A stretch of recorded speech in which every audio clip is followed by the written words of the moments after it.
Akula Dmitrieva hadi şimdi bakalım nasıl karşılardık Ay Vasili. Ne yapılıyordu o vakitler? Nasıl insanla karşılarmışlar?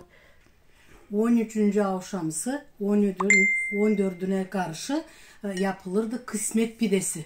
Karıla yapırdılar kısmet pidesi. Peynirli, içine de koyurdular. Kapika, saman, yapa. Sonra onu pişirdiğiyle için bölüyle toplanıyla sofraya. Payediyle kime ne düşüyor o yılın onun kısmeti gidiyor. Kısmeti gidiyor. Uşakla da geziyle trili mi diyeyim? Trili. Traka geziyle. Sabahleyin de geziyle sıvraka.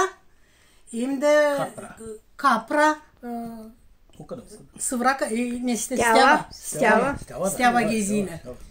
Bir tane yıl günü pek kendi kişilerine oturursun sofraya. Sonra varsaydı kumen kumitsan çağırırsın, toplanırsın kumen kumitsanı ya da istiyorsun bir konuşka yapma, atmiçet etme, soy sobağını topluyorsun sofranı, yapıyorsun pidesini, kolacınla, suyuşunla, mezesinle, pidesiymiş, kavurmasıymış, suyuşuymuş, sofrayı kuruyorsun, konuşuyorsun. Öyle hani. Ne kadar sürtürmüş bu Ay Vasili yortuları? Ay Vasili yortular 3 gün sürtüyor. 3 gün. 14 o sonra gidiyor. 14'ü, 15'i, 16'sı. 3 gün. 3 gün tutulur. Kola da 3 gün, bu da 3 gün tutulur. Yani o zaman gezirmişler isimlara gençler. Birbirlerine soy sobak tanışmak önemli bal bakaya mı?